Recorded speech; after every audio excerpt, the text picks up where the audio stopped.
I always wanted to sew, but for the longest time it felt too difficult, too complicated, like something I would never have the patience for. But the truth is, the joy of creating something with your own hands is so rewarding that even someone as impatient as me couldn't help but fall in love with it.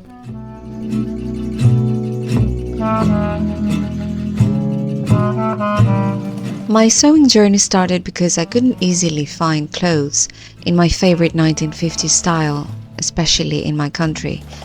And when I did, they were usually way out of my budget. So I decided to try making them myself. It was challenging at first, but with every stitch I felt closer to the wardrobe I'd always dreamed of, and to a lifestyle that felt more intentional and personal.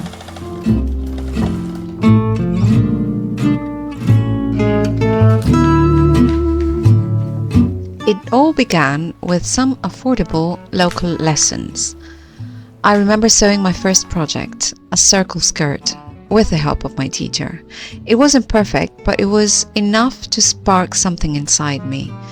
After that, I sewed my first dress with some guidance from a book I had purchased, and though the hem was embarrassingly crooked, I still wear that dress to this day. It's a reminder that progress matters more than perfection. Learning to sew felt like unlocking a superpower, one garment at a time. And along the way, I found incredible inspiration from Gertie, a sewing expert who shares tutorials here on YouTube and offers resources through her Patreon. Her videos and books gave me the tools I needed to push myself further, and I'm so grateful for how she's helped me to grow. Of course, there's plenty of free content here on YouTube that could help you go from beginner to advanced. I'll never forget wearing one of my handmade dresses for my audition on The Voice Greece. It was made from old bed sheets, and yet it stole the show. I even wore 2 dresses I had sewn myself for my appearances on national TV. By that point I had grown as a sewist, but it still felt surreal to stand in front of so many people wearing garments I had created with my own 2 hands. And the best part, everyone loved them. Unfortunately, my journey at The Voice Greece was short-lived. I only made it up to the knockouts. I love working with thrifted materials, things like bed sheets, tablecloths and curtains that I'm no longer using. It's an affordable, creative way to sew sustainably. These fabrics have their own stories, and I get to give them a new life, turning them into something completely unique and personal. Over the years, I have created so many beautiful and practical pieces. Jackets, pajamas, a cozy robe, and so much more. These are things I wear all the time, and every time I put them on, I feel a little amazed at what is possible with this skill. I never imagined I could make these things myself. Each piece was its own adventure, and I have documented how I made them in separate videos.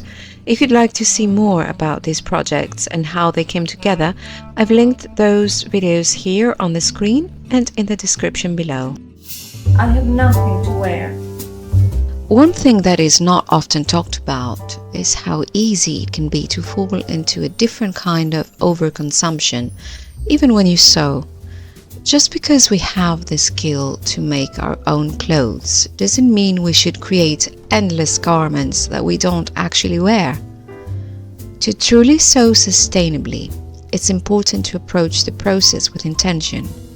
Instead of making every pattern that catches my eye, I try to focus on creating garments that I will genuinely use. Pieces that complement my existing wardrobe and can be mixed and matched. It's less about quantity and more about making thoughtful choices. In fact, I like to take inspiration from the past. Decades ago, women didn't have closets overflowing with clothes. They often had just a handful of dresses, skirts, or tops, but they made them work by mixing and matching to create a variety of outfits. This idea of a capsule wardrobe, where every piece is versatile and timeless, is something I try to bring into my sewing.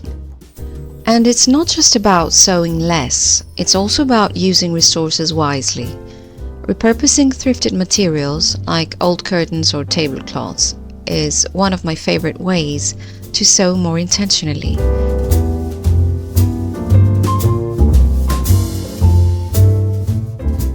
This idea of sewing intentionally reminds me of the make, do and mend ethos from the 1940s. During times of scarcity and fabric rationing, people found creative ways to reuse what they already had. They would repair, alter, or repurpose old garments instead of throwing them away. It's a mindset we can still embrace today. If there's something in your wardrobe that you no longer wear, maybe it doesn't fit quite right or the style feels outdated, you don't have to give up on it. With a little creativity, you can transform it into something new and beautiful. Even garments handed down to us can be given a new life. Instead of discarding them, we can honor their story by turning them into something that suits our style and shape, all while reducing waste.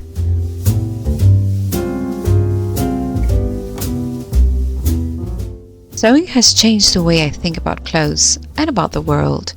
It has taught me patience, creativity, and resourcefulness. It has shown me that fashion doesn't have to come from a store and sustainability doesn't have to be expensive. Living sustainably isn't about being perfect. It's about making small, intentional changes, like learning to sew. So if you've ever thought about starting, take that first step. Pick up a needle and thread or sit down at a machine. You never know what you might create or how it might change your life. And don't be intimidated. Everyone makes mistakes. I still make mistakes. The difference is that now I have more knowledge how to turn that around and make it still into a beautiful garment. Sewing isn't just a skill. It's a way to reconnect with the process of making, to take control of what we wear, and to create something that truly reflects who we are. Every project is a reminder that we can choose a slower, more thoughtful way of living, and that's something worth embracing. Thank you very much for being here, and I will see you in the next one.